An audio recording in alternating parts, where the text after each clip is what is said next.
અને સાંભળી લેજો ભારતીય જનતા પાર્ટીના મિત્રો, કબીર સાહેબે કહ્યું છે, માટી કહે કુંભાર से तू क्या रोंदे मोहे, एक दिन ऐसा आएगा मैं रोंदूंगी तोहे। તમારો પણ વારો આ જન્મમાં નીકળવાનો છે અને તમે મહેરબાની કરીને આંખ ચોપડી પાસના હાથા ના બનતા એમને સવાલ પૂછજો કે તમારા પોલીસ કોન્સ્ટેબલ ભાઈઓના વેલફેરના નાણાં કોના ગજવામાં જાય છે, એનો હિસાબ તમને નહીં આપે। તમે સવાલ પૂછો કે કેમ આઈપીએસ અધિકારીઓનો ગૃહ વિભાગ સાથે મળીને કોન્સ્ટેબલ હેડ કોન્સ્ટેબલ ભાઈઓનું યુનિયન અને સંગઠન બનાવવા દેતા નથી। નાના કર્મચારી મિત્રોને પણ ખાસ કહું, આ તમારો ઉપયોગ કરી રહ્યો છે આઠ ચોપડી। એલઆરડી નું જયારે આંદોલન હોય ત્યારે અમે અડધી રાતે જઈને ઉભા રહીએ છીએ રામાભાઈ। ફિક્સ પગાર આઉટસોર્સિંગ કોન્ટ્રાક્ટની નાબૂદીની વાત હોય તો અમે લડીએ છીએ નાના કર્મચારીઓ માટે। પોલીસ કોન્સ્ટેબલ ભાઈઓ ઉપર કોઈ પ્રશ્ન આવે તો વિધાનસભામાં કોંગ્રેસ પાર્ટી અને અમે લોકો તમારા માટે લડીએ છીએ। તમે મહેરબાની કરીને આંખ ચોપડી પાસના હાથા ના બનતા એમને સવાલ પૂછજો કે તમારા પોલીસ કોન્સ્ટેબલ ભાઈઓના વેલફેરના નાણાં કોના ગજવામાં જાય છે, એનો હિસાબ તમને નહીં આપે। તમે સવાલ પૂછો કે કેમ આઈપીએસ અધિકારીઓનો ગૃહ વિભાગ સાથે મળીને કોન્સ્ટેબલ હેડ કોન્સ્ટેબલ ભાઈઓનું યુનિયન અને સંગઠન બનાવવા દેતા નથી। મારી વિરુદ્ધ રેલી કરવાથી, જિગ્નેશભાઈ મુર્દાબાદના બે ચાર નારા લગાવવાથી તો મારે તો પેટનું પાણી ના લે યાર। તમને હજી મારો જીગરો ખબર જ નથી। આઠ ચોપડી, હું 1 વર્ષ માટે મારી પાર્ટી મૂકી દઉં ચાલ, અને તું બી 1 વર્ષ માટે તારી પાર્ટી મૂકી દે અને પછી નીકળી હિન્દુસ્તાનની સડકો પર તો ખબર પડે મારી શું હેસિયત છે અને તારી શું ઓકાત છે। આઠ ચોપડી આ તો 1500 2000 બિચારા પોલીસ કોન્સ્ટેબલ મિત્રો, એનો પરિવાર હેડક્વાર્ટરમાં રહેતો હોય, એની કાનબટ્ટી ઉપર બંદૂક મૂકીને જાઓ ને તો સસ્પેન્ડ કરીશ, જાઓ નહીં તો તમારી ટ્રાન્સફર કરી, એમ બિચારા ગરીબ સામાન્ય ખેડૂતના દીકરા જે લોકરક્ષક બને, કોન્સ્ટેબલ બને, હેડ કોન્સ્ટેબલ બને, એને દબાઈ દબડાઈને એની પર પાવર કરીને મારી વિરુદ્ધ રેલી કરાવો છે। મૂર્ખ, તારું ચણોય નહીં આવે તો જે મને પૂરો ઓળખતો નથી। અને તું છે શું? ઉપરમાં તારા જે આકાઓ બેઠા છે એનું ફોલ્ડર છે, ફોલ્ડર। અને હું પીડિત શોષિત વંચિતોનો અવાજ છું અને નેતા એ ગુજરાતની જનતા અને ગુજરાતના પીડિત શોષિત વંચિતોએ બનાવ્યો છે। અને સાંભળી લેજો ભારતીય જનતા પાર્ટીના મિત્રો, કબીર સાહેબે કહ્યું છે, માટી કહે કુંભાર से तू क्या रोंदे मोहे, एक दिन ऐसा आएगा मैं रोंदूंगी तोहे। તમારો પણ વારો આ જન્મમાં નીકળવાનો છે અને તમને એ પણ કહું મિત્રો, આ એક દિવસની રીલ બનાવવા માટે કરેલો કાર્યક્રમ નથી, એક દિવસના વિડીયોને વાયરલ કરાવવા માટે કોંગ્રેસ પાર્ટીએ કરેલો કાર્યક્રમ નથી। હવે કોંગ્રેસ પાર્ટી તરફથી આ સન્માનનીય મંચ અને આખા કોંગ્રેસ પરિવારનો સંકલ્પ છે કે ગુજરાતની બહેન દીકરીઓ માતાઓને વિધવા નહીં થવા દે, ગુજરાતના યુવાનોને ડ્રગ્સના રવાડે ચડવા નહીં દઈએ। ગૃહમંત્રી તરીકે તમારી જવાબદારી બનતી હતી પોલીસના મિત્રોને એ કહેવાની કે જિગ્નેશભાઈની વાત ખોટી નથી। જિગ્નેશભાઈને ફરિયાદ બહેનો અને માતાઓએ કરી હતી। એ બહેનો અને માતાઓએ મને કીધું કે જિગ્નેશભાઈ 5 વર્ષ સુધી અમે ફરિયાદો કરી છે કે અહીંયા દારૂ વેચાય છે, ડ્રગ્સ વેચાય છે, ગાંજો મળે છે, છતાં કોઈ અમારું સાંભળતું નથી, એટલે મારો બાટલો ફાટ્યો છે। હા, ડોક્ટર હાઉસની પાછળ બી વેચાય છે, કોઈ ઈડરમાં વેચાય છે, મોટેથી બોલો ખબર પડે, ઈડરમાં વેચાય છે દારૂ, જુગારના અડ્ડા ચાલુ છે, પોલીસ સપ્તાહ ખાય છે। હા, આ બી નાના ત્યાં સુધી કહું, એસએમસી ની જે રેડ પડે છે ને, આ પોલીસના મિત્રોને બી કહું, એસએમસી ની જે રેડ પડે છે એ વિકેટ કોની પાડે? ખાલી કોન્સ્ટેબલની, હેડ કોન્સ્ટેબલની, એએસઆઈની, પીએસઆઈની અને બહુ તો કોઈ પીઆઈની વિરુદ્ધ કાર્યવાહી કરે, પણ કોઈ એસપીની સામે કાર્યવાહી કરતા નથી। બોલું છે તે બોલ્યું, એમાં કરી તે કારીગરી, સાંભેલું વગાડે તો જાણું તેનું સાણવા છે।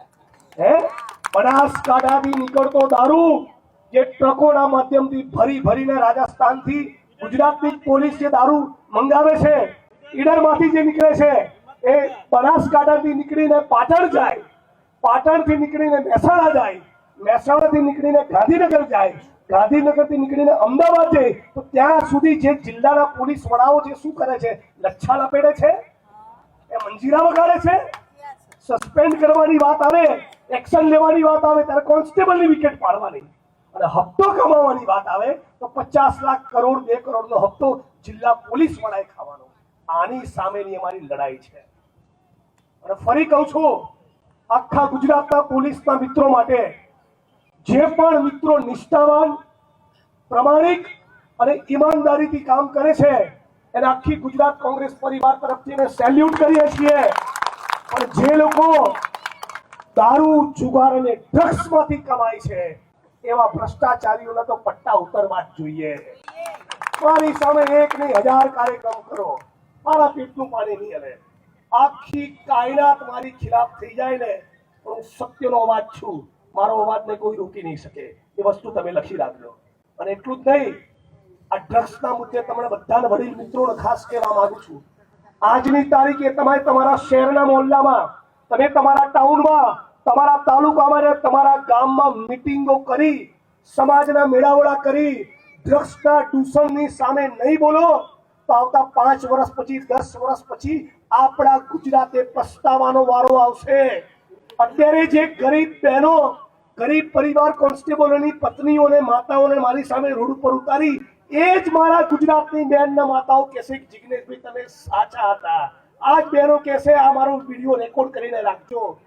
એવા ડ્રગ્સ, કેમિકલના ખતરનાક કેમિકલ ડ્રગ્સ એવા આવી ચૂક્યા છે કે માણસ સોમ, મંગળ, બુધ, ગુરુ 4 દિવસ લે ને તો 5મા દિવસે પોતાની માનવ ગળાનો દોરો તોડીને પણ ડ્રગ્સ ખરીદવા જશે. એટલી ભયંકર પરિસ્થિતિનું નિર્માણ થયું. દારૂનું વ્યસન, દારૂની બધી કદાચ છૂટી જાય તમે એનું રિહેબિલિટેશન કરો, પણ ડ્રગ્સની ચુંગાલમાં એકવાર માણસ ફસાયો પછી એ પતી ગયો.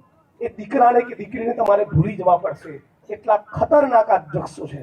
એટલે અત્યારે મને સોશિયલ મીડિયામાં અને મીડિયામાં બદનામ કરવાથી 2-4 દિવસની પબ્લિસિટી મળશે, પણ હર્ષભાઈ, ગુજરાતની આવનારી પેઢી અને વર્તમાન પેઢી સવાલ તો પૂછશે કે 2020 થી 2025 ની વચ્ચે આ ગુજરાતની અંદર ગાંધી અને સરદારના ગુજરાતમાં 2.5 લાખ કરોડનું ડ્રગ્સ આવ્યું ક્યાંથી?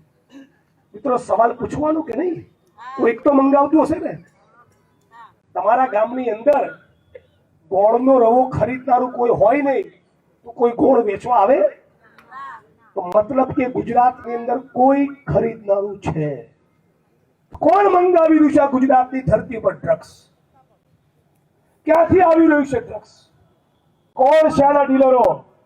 અને એક વાત કહું, જે પણ મંત્રી એ ગુજરાતની યુવા પેઢીના ભોગે ડ્રગ્સના કાળા કારોબારમાંથી કમાઈ રહ્યો છે એ ગુજરાતની ધરતીનો ગદ્દાર છે, ગદ્દાર. એ પણ છને ચોક કહેવા માંગુ છું. અને પોલીસના મિત્રોને થરાદમાં કીધું હતું, એ વાત રિપીટ કરું, તમારા પગારથી સંતુષ્ટિ રાખો મિત્રો. પગારમાં જીવવામાં મજા છે. તમારા પરિવારના દીકરા દીકરીઓ તમારી સામે સન્માનથી જોશે. પણ જે દીકરાને એવું લાગે કે મારો બાપ એસપી છે, મારો બાપ ડીવાયએસપી છે, અને રોજ હાજર 2-5 લાખનું બંડલ લઈને આવે છે, દીકરાને પણ તમારા માટે સન્માન પેદા નહીં થાય. આ જ દીકરાઓ તમારા ડ્રગ્સની ચુંગાલમાં ફસાશે. અમારા શબ્દો યાદ રાખજો. ઘણા ડ્રગ્સ એવા છે કે ખેત મજૂર અને ગરીબ માણસોને નહીં પોસાય. મધ્યમ વર્ગ ને ઉચ્ચ મધ્યમ વર્ગના લોકો અને જે માણસો ગજવામાં બહુ રૂપિયા ભરાઈને બેઠા છે ને, એ લોકોનો જ પૂછાશે આ ડ્રગ્સ તમારા ઘર સુધી આવવાનું. અને એટલા માટે, અને ચૂંટણીના વોટ સાથે કઈ સંબંધ નથી. ચૂંટણીના 2 વોટ પ્લસ થાય કે માઇનસ થાય, અમુક વસ્તુ તમારે બોલવી પડે. ફરી એકવાર સમગ્ર ગુજરાતના લોકોને આ વિડીયોના માધ્યમથી કહેવા માંગુ છું, ગુજરાતના કોઈ પણ જિલ્લાના, કોઈ પણ તાલુકાના, શહેરના કોઈ પણ ખૂણે ડ્રગ્સનું દૂષણ હોય, મારો સંપર્ક કરો, માનનીય તુષારભાઈ ચૌધરીનો સંપર્ક કરો, વિરોધ પક્ષના આપણા નેતા માનનીય અમિતભાઈ ચાવડાનો સંપર્ક કરો, અને દરેક તાલુકા જિલ્લા કક્ષાએ જે કોંગ્રેસની અમારી ટીમ છે એનો સંપર્ક કરો. શક્ય એટલો પ્રયત્ન આ ગુજરાતમાંથી ડ્રગ્સનું સેવન બંધ થાય આ ગુજરાતમાંથી ડ્રગ્સનો વેપલો બંધ થાય એના માટે તનતોડ મહેનત કરીશું, એ વાતનું ગુજરાતની જનતાને મેં વચન આપ્યું છે. અમારા માટે ખાલી એક મીટિંગની વાત નથી. આપણું ગુજરાત આવું. તમે મને કહો ગુજરાતમાં 1.5-2 લાખ કરોડનું ડ્રગ્સ આવે તો બીજા રાજ્યના લોકો કે આપણી મશ્કરી કરે કે ના કરે? આપણને ઉડતા ગુજરાત કહે કે ના કહે? આ ગુજરાતના લાલાટ ઉપર કલંકની કીડી કાળી ટીલી કોણે લગાડી? ભારતીય જનતા પાર્ટીની સરકારે. અને આપણે બધા જાણીએ છીએ આખા ગુજરાતના જે પણ આઈપીએસ અધિકારીઓ એ દારૂમાંથી કમાય એનું ભેગું થયેલું બંડલ કોના ગજવામાં જાય?